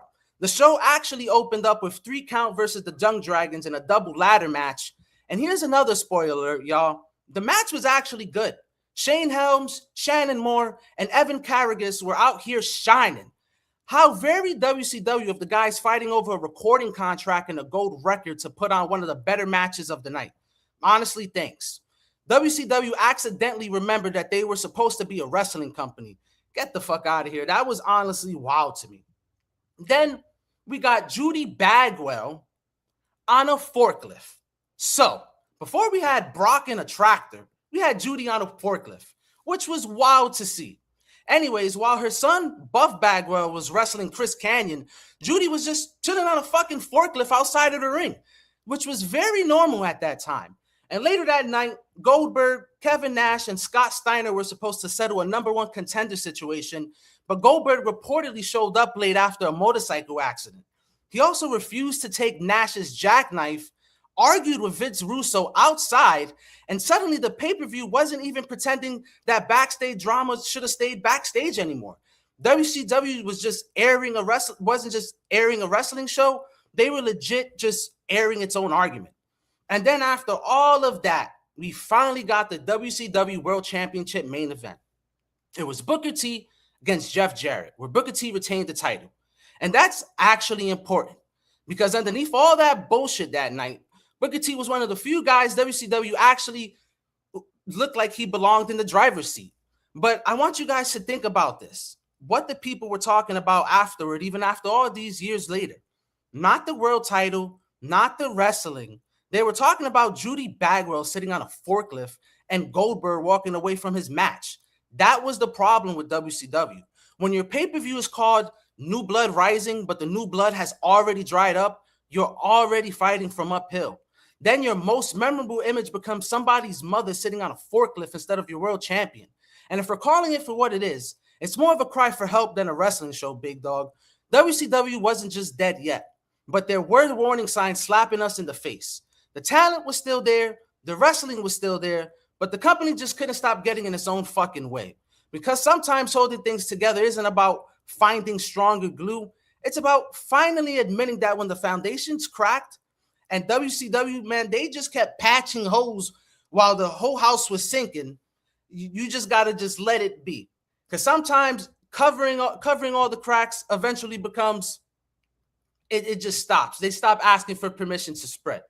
Now that's going to take us to a year later on August 13th, 2001 from the Allstate Arena from Chicago. We have Raw is War. The WWF, WCW, and ECW for the invasion.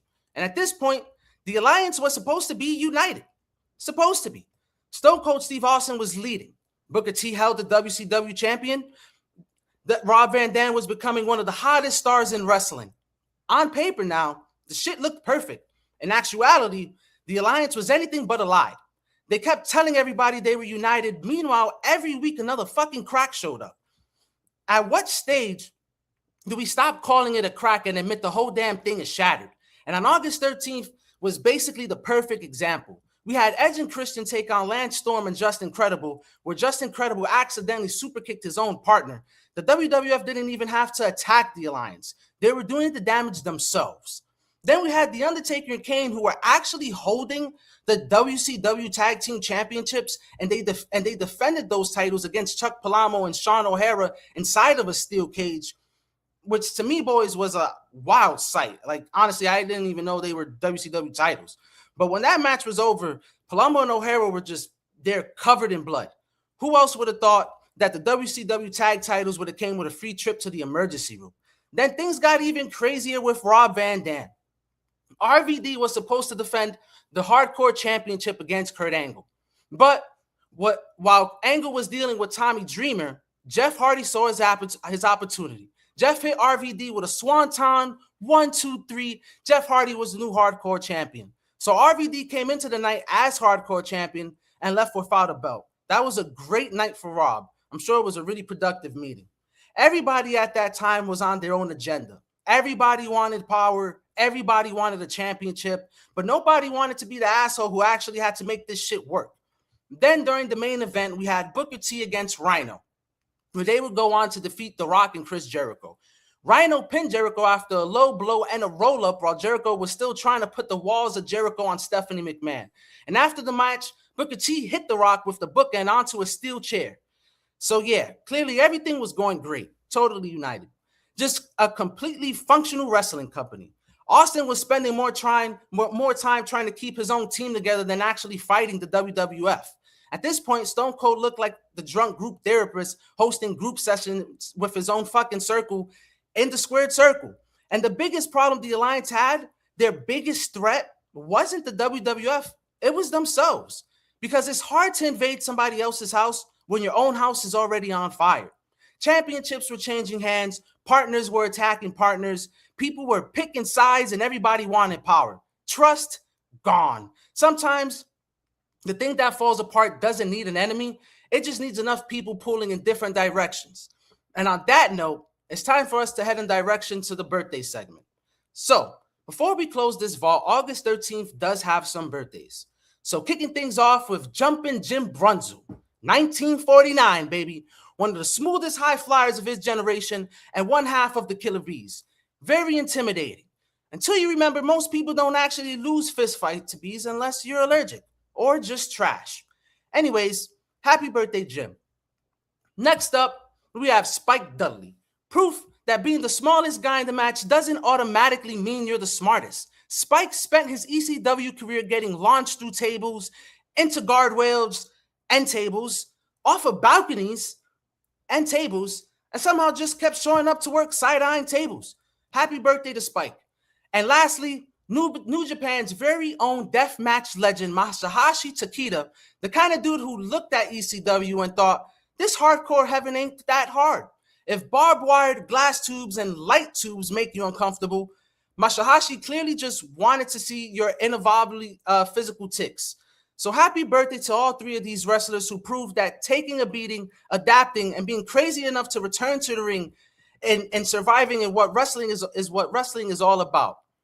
And that is why we're going to keep marking our calendar, because life isn't measured by the days, isn't measured by days everything goes right. It's measured by what you do when everything starts to go wrong. My name is Taino. I am the last keeper of kayfabe, and y'all will see me next week on this comfy corner of the four sides of the ring. Until then, keep marking the calendars, boys. All right, cool. He says he'll be here next week, but he's a goddamn effing liar. I don't think so. I think he's lying. My man's just booked and busy.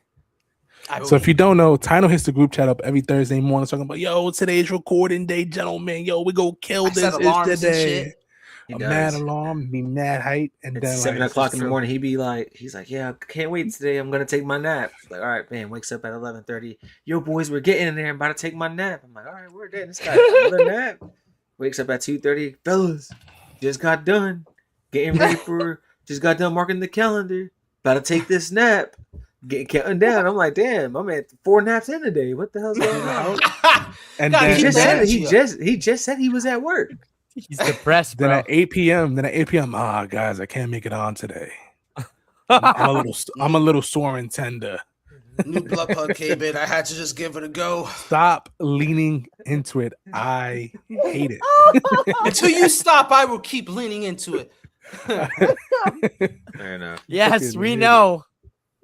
I fucking hate fully it. leaning into it, by the way. Jesus Christ. I hope, you know what? I hope Kim, he doesn't even test the waters. He plops it right in there. He doesn't even need lube no more. Hope Kim watches the show and she's like, you have a what? Because she mad Hispanic too. So she don't understand the little banter. Certain slangs, yeah. Certain slangs she won't get. Diana walks into the room just like, give me a butt plug. It's funny. The other day, she actually I'm like, hey, so I need to watch this show. I'm like, it's 2001 Raw from August 13th. She's like, ¿Por qué? Why are you watching this? I'm like, she's like, just Google it. I'm like, no, I need to watch it to know like what happened, because there's certain things that Google doesn't tell you. Like, you got to watch it. And she was like, yeah, I'm not watching this. So I watched House of Dragon. Good for you. Pussy. Yeah, basically. And he watched it in Spanish with the English subtitles. Not only does he have a butt plug in, he also has a collar and a leash that he gets walked on daily. That's why he takes so many naps.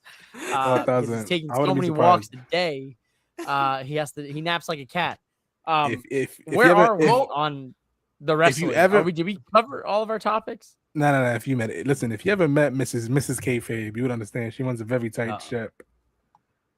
She's knocking me the fuck out first time she sees me. I'm getting 1,000%, bro. She's beaten me a couple times, and I met her like twice, and she beat me both times, senseless. Kib is the nice. She's gonna meet the rest of the podcast and tell them you can't do this no more. Oh, she's already met me, and she met me, and she said you can't talk to him anymore. He's a monster. It's funny because after when she was like, yeah, I didn't know a lot of what he was saying because of the slang. I was like, she said the same super nice though. She was smiling and nodding though a lot. Yeah, she was. She had no idea what Chance was saying. No idea. No, idea. it's just That's not funny. Ebonics. It's that New York swagger, and she live in the Bronx. I don't get it. She should be hip. We're gonna talk about the long-term payoff between Femi and Bron Breakker. I think this would be our final thing. Do we have? I don't even know if you have a main event question. We'll figure that out when we get there. But Bron Breakker, he's looking very disgruntled, very angry. I like the storytelling of he sees what Oba's getting and he feels like that should be him. I feel like it's nice. I feel like jealous. I feel like it's a You nice, like that simple storyline. Yeah, bro. It's very simple. You know what I mean? It's very simple, very straight to the point. It doesn't tell you nothing, Mike. This man loves toxicity, bro. He loves him a good drama. He's like, I He's like, oh yeah, that bro. he You wants get everything angry, that bro. Oba's You got. wish you was Oba, bro. You wish you was Oba, don't you? Bro, facts. It's simple though, bro. It's mad. It's not intricate. Oh, when we was in NXT, you ate my cereal and I didn't like that, and now I'm gonna take your head off. No, bro. It's just like I want to be where you at. That should have been me. I hate you. Very cookie cutter. I believe you like side characters. That's wrestling. Chance does not like main characters. He's a side character guy. I hate baby faces. If you're clean cut, get you off my TV. Give me some angst. Oba's a baby face? Oba's a baby face. He's not a corny baby face. Baby the moment Oba says, "I do this for you, the people, my people," I'm saying, "Fuck Oba Femi." You know he's saying that as soon as he wins the title. That's happening. I'm cutting him off. I think he's saying, "I did this for me. I did it for the Rock." Keep him a tweener. Keep him as a tweener. Maybe he'll get a phone call from one of the Fatus. Give him some tips, you know. So what's the payoff for Bron Breakker? He was setting up chairs in NXT. That's why he got this role. Bron Breakker. Be patient, and you know what, buddy? I'm sorry, but that's your Roman Reigns. And you're Seth Rollins. Oh, you think that's the new long-term feud? Bron and Oba? I like it. They're young enough; they can make it happen. It's funny you say that because I again said this earlier, and I thought this when I was watching the other night. Oba and Bron are in the ring. I'm like John Cena and Batista. Those are the two faces. Those are the two guys. Those are the two guys. And I am super excited to see however this plays out. If they ever do get a match, at least the first go around. Well, not if they get it, whenever that match takes place. I don't think the first round will have a winner. I think it'll be some type of DQ to kind of protect them, kind of drag that out. But like Chano said, man, I one thing that stood out to me as well is Bron stood his fucking ground, bro. He did not move back. He just stood looking at him, and it set some chills. It's a rivalry, like you said. Seth and Roman, it's one of those rivalries that'll keep us eating for the next 5 to 10 years if played right. I think it's very real what Bron says. I want to be where you want to be, and I think he feels that way. Injury definitely set him back, and I think also the vision set him back as well. I think the vision made Bron look weak for certain ways. He just looks, I don't know if weak is the right word, but he just doesn't look the same. When he comes out and he's ready to do that 23-mile spear, doesn't feel the same when you have Grayson Waller and Logan Paul in the side, like cheering him on. It just doesn't feel the same for me. Go, buddy, go. I'm excited for this rivalry. You know what really killed him in the vision though? It was all the goddamn injuries, man. Because he wasn't even supposed to be part of the tag team champion shenanigans, dog. It was just like Logan went out. Yeah. You know what I mean? It was Logan in theory was the tag team champions, and Logan got hurt, and so Bron had to step into that role. Bronson has been out for a minute, then ultimately the vision was never. Let's keep it a buck. The vision was never great, right? I feel like we can be honest about that. The vision was never. I wasn't. I'm happy for you, but they weren't. It never had a chance to even be anything because Seth got hurt. We knew he was hurt. Bron turned on him. Then you had me believing that Bron was the leader of this group when it wasn't. It was a Paul Heyman group, and it just fell apart from there. Then, everybody gets fucking hurt. Logan gets hurt. This guy gets hurt. He's hurt. She's hurt. You had healthiest guy. He gets hurt. Austin Theory. Healthiest guy is Austin Theory. Austin Theory. Shout out to Austin Theory, Mr. Iron. Yeah, Austin Theory. You know what his payment was for not getting hurt? Maxine Dupree. Here you go, buddy. Here's Maxine Dupree. Yo, have you seen what's that big boy's name in NXT? Anthony Mason Luke or something? No, Mason Rook. Mason Rook, he's been messing with Anthony Luke for like the past like couple weeks. It's been great. He basically Maxine's in real life husband.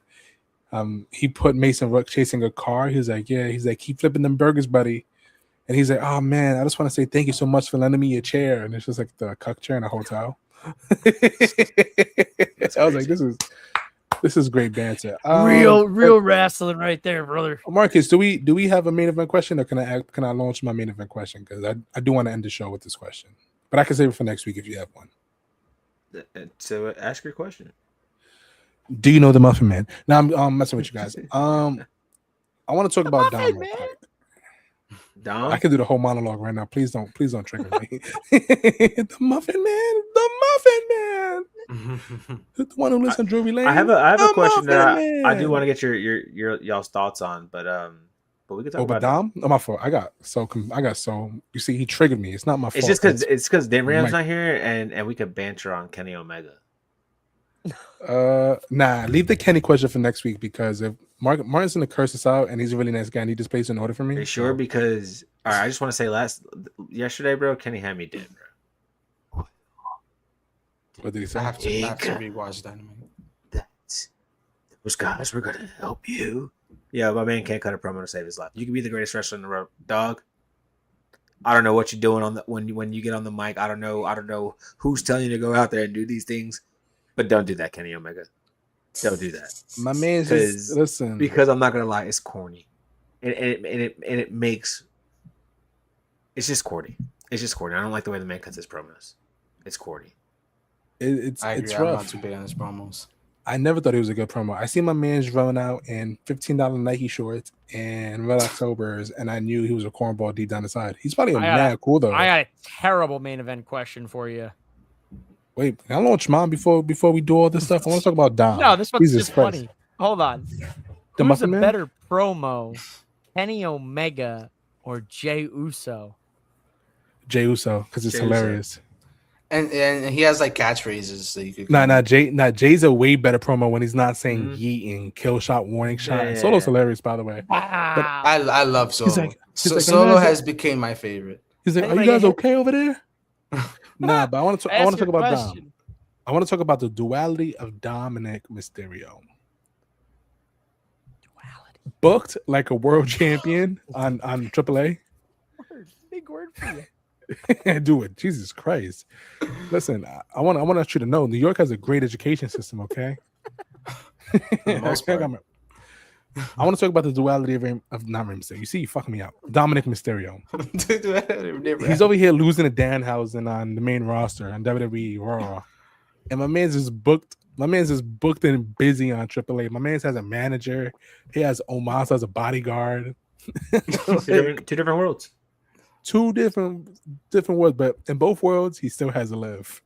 I think that was the most unserious part about that whole entire promo. He's cutting a Spanish, and you just got Liv walking in mad unserious.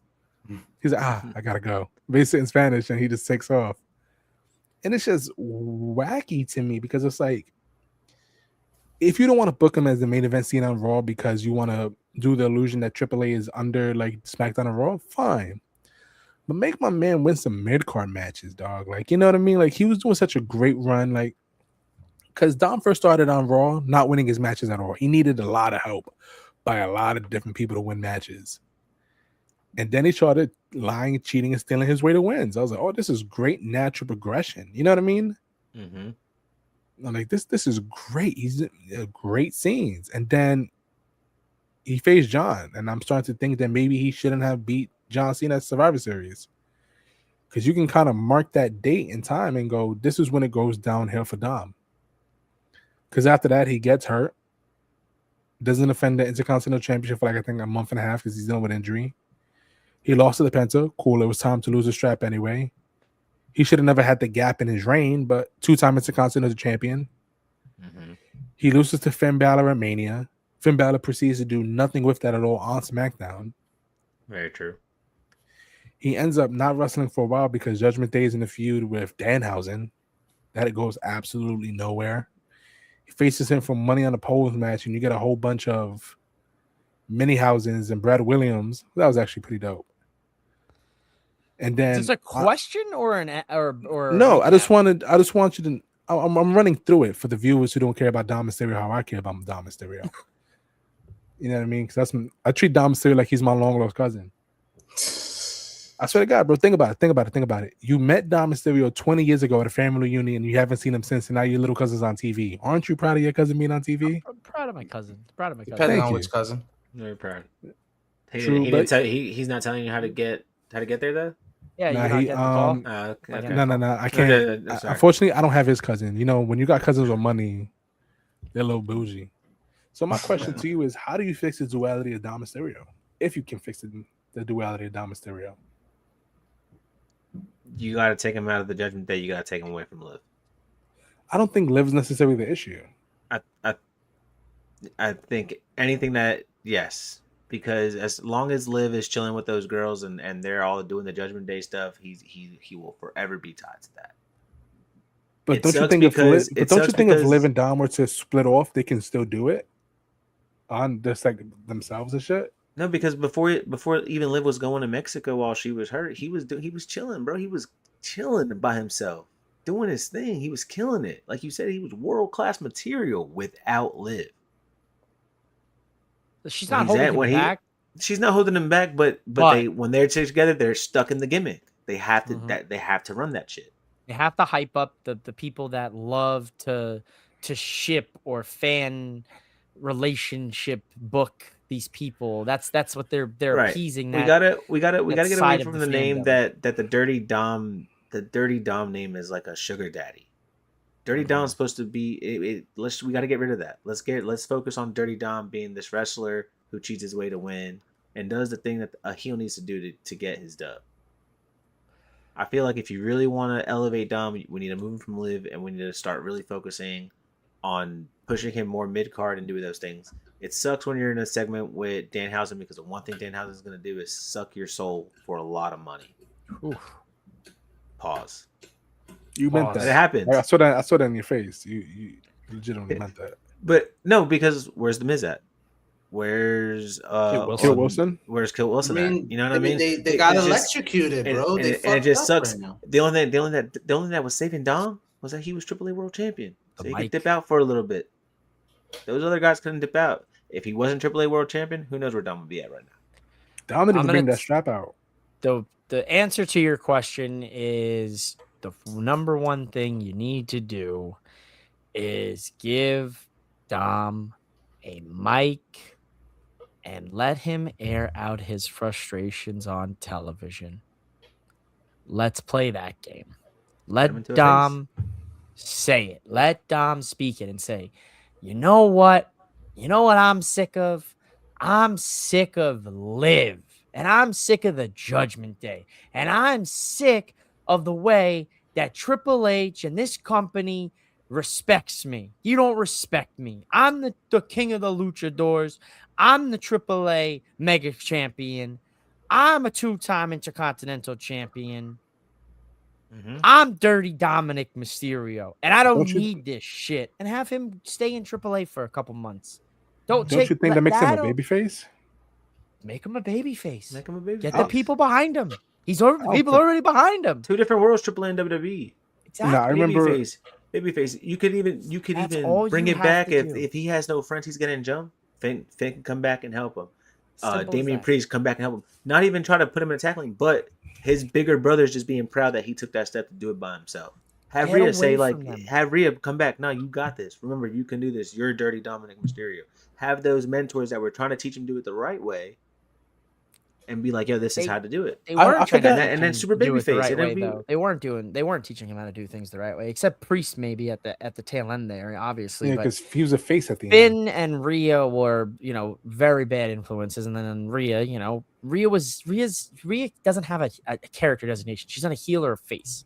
She's just Rhea. That's it. She's just Rhea. I think that's my way how to fix it. Have Dom cut a scathing promo and have him peace out from main roster television for a couple months.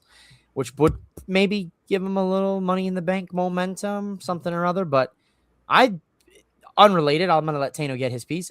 Unrelated, I think the Judgment Day should recruit another woman, and I think it should be a 4-woman faction moving forward. That would actually be really cool. I agree with that, Mike. That'd be good for That'd be good for the Judgment Day. I agree.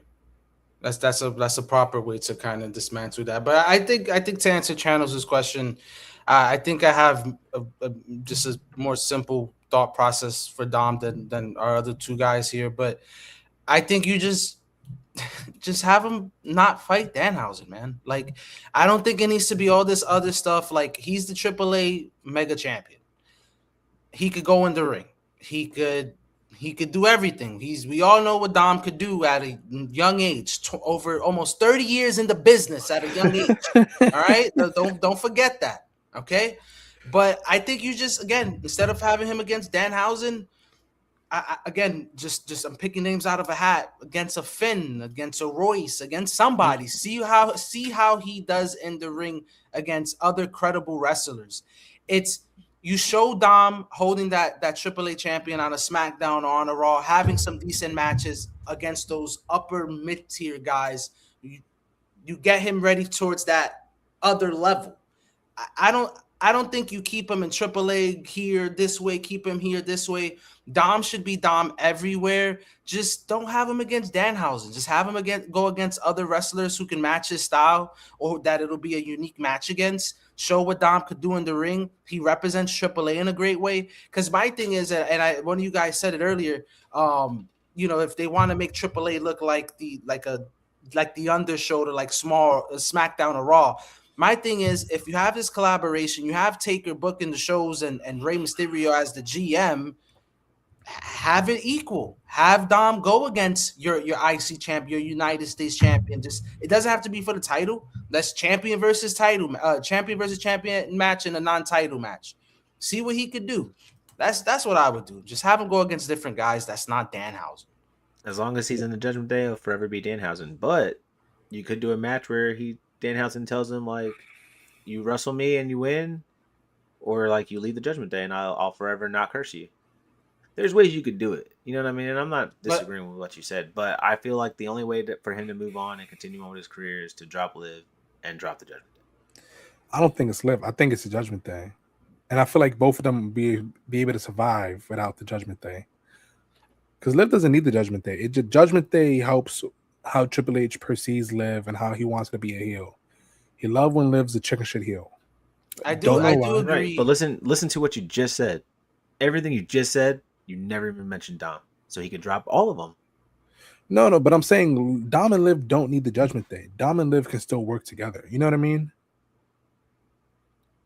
As long as that's what I'm saying. As long as they're together, as long as Liv or whoever's forever tied to the Judgment Day, it's still his problem because Liv is his girl, so he'll forever be tied to the Judgment Day. He needs to drop Liv. Whatever Liv is a part of, he will be a part of because that's his girl. It's the toxicity that follows. That's just the thing. Just like anything he's a part of, she's a part of. He got cursed, she got cursed. It becomes their problem. He needs to drop Liv. I would agree. The more Marcus was kind of he would have to drop the Judgment. Just like you guys said, Liv isn't holding him back, but I think it's starting to get a little stale, especially in the sense that we want to see Dom at a different level at this point. In terms of Liv already hit that upper class a few times already in her career, but I do want to see her on her own again. I kind of forgot how she was like on her own. She's been Judgment Day for a little minute now. She wasn't a great baby face, dog. She was a mid card baby face, and that's the difference between Liv. She's a mid card baby face and a main event heel. That's the difference of Liv. If you make her a baby face again, she goes right back to the mid card, dog. No, I disagree. Especially at this point in her career, ain't no way. No, bro. I'm telling you, seeing it. Bro, she goes right back to mid card as a baby face. You know why she's a great heel? Because she's mad annoying. Yeah. And she can still be mad annoying. Well, like you said, as a baby face faction. No, I'm talking about she could still be a chicken shit heel with a 4-woman faction. Dude, think about Dom. her. Think about What's wrong with that? You just want to see them together, Chance. That's all you just want. That's all it is, bro. They can be separate and still be happy. Think They could be about together and still happy. Liv managing Roxanne and a partner for the women's tag team titles and doing similar shit she does with Dom. It's 2026, so she could lick the side of Roxanne's face. I'm sure that'll go quadruple double platinum on social media, which Dom and Liv stuff does. So like you could do all that same stuff. I think take him out of the Judgment Day and let him fly on his own, because the Judgment Day has rotated all the cast except JD McDonough and Dom. You know, Everybody's rotated in and out of that faction. Edge, most notably, went right out of the company. Priest went right out of the Judgment Day. Rhea went right out of the Judgment Day. Finn right out of the Judgment Day. Who's the last core member of the Judgment Day? Dom. Time to you get know out I'm of afraid the of? Day, buddy. You know what I'm afraid of? He gets out the Judgment Day. They send him to Purgatory. SmackDown. No. That's my fear. They're not going to send him to Sure. Purgatory. If it magic happens the way that I said, he cuts that scathing promo. He gets There's more whatever than one out of the- Purgatory. There's different levels of hell. So like there's Evolve and then there's SmackDown. Oh, You know what I mean? And then there's NXT. That's And then it's one way NXT to is like think of it. NXT is actually pretty dope. But that's our show, gentlemen. Mike, let the people know where to find you. You can find me here Thursdays nights. Unlike Tano, I'm here. I show up. You know, there's one episode Facts. here and there that I don't show up for, but I'm here. I go here now. So if you're not used to that, then get used to it quick. I'm not going anywhere. You can follow me at MOWM_podcast. I don't know what we're doing. I'm just here to have fun and talk wrestling. Oh yeah. Tano, tell them what corner they can find you at. The comfy side, the one with the cool pillow, because I'm a cool guy. I will be here next week, all right? So you could hold me to it. It was a fun conversation with the gentlemen and the ringsiders tonight. Until next week, boys. He's a liar. He's at 30. He's on 34th Street and 6th Avenue from 10 p.m. to 1 a.m. Mm-hmm. Bring your quarters.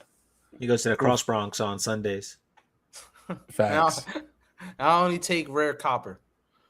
On The Tuesdays, guy breakdancing, cleaning windows. That's our boy. Tip him. on Tuesday afternoons, he's in the Queen Center Mall, shaking ass for change. You don't want to know what goes on in QCM. Stop boys. leaning into it. Marcus, where can the people find you? You can follow me at the Founder MH, and that's about it. Yo, guys, can you tell Tyler to stop leaning into it? Can you just tell him to be bashful about it, please? He's not. I'm not having fun no more. I'm really not. You can find me absolutely nowhere, but you can find all of us at 4 Sides of the Ring, 4 Sides OTR on X, 4 Sides of the Ring on YouTube, 4 Sides of the Ring on TikTok, 4 Sides of the Ring on Instagram, 4 Sides of the Ring on MSN, 4 Sides of the Ring on Hotmail, Gmail, Yahoo. Fantasy Football League is yahoofantasyfootball.com/4 Sides of the Ring.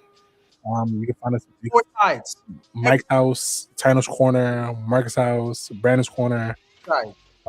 Martin's Warehouse, basically wherever you get your podcast, and all social media accounts.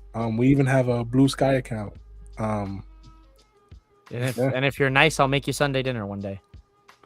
With Nona sauce, because every Italian got Nona sauce, and Nona sauce is always the best. I just feel like it's tomato paste at this point. Whenever somebody tells me to try their Nona sauce, I cry a little bit. It's not tomato paste. It's not tomato paste. Get the good cans of tomatoes. You get the good cans of tomatoes. Not the already, you know, if you really wanted to do it from the way to do it, it's to get the what color's the sauce? Tomatoes. What color's the sauce? Red. Of course the sauce is red. It's a red sauce. So your sauce is always red? Yeah. Because I'm making Sunday gravy, yeah, it's red. It's red. It's a red sauce. Taking the tomatoes, I'm blending the tomatoes up. I'm getting the seasonings right. I'm slow. It's slowly on the pot. Man, put some Prego on that and call it a day. What are you guys talking about? There's so many better jarred sauces than Prego or ragu. There's some good. Give me that Prego chunky garlic. Rouse, RAO. That's a good sauce. Rouse is a good sauce. For like a quick, you know, if you need a quick pasta sauce, you don't feel like making your sauce from scratch. But yeah, we should probably end the show. Ketchup in the microwave. I'm really hungry. Ketchup in the microwave on a sounds cooking disgusting. note. Got some wrestling, got some cooking recipes. We got it all here, folks. We'll be next week with a brand new recipe. Don't you worry. And a brand new butt plug for your hoe. All right, guys. Bye. Have a wonderful time. Next in 5. Bye.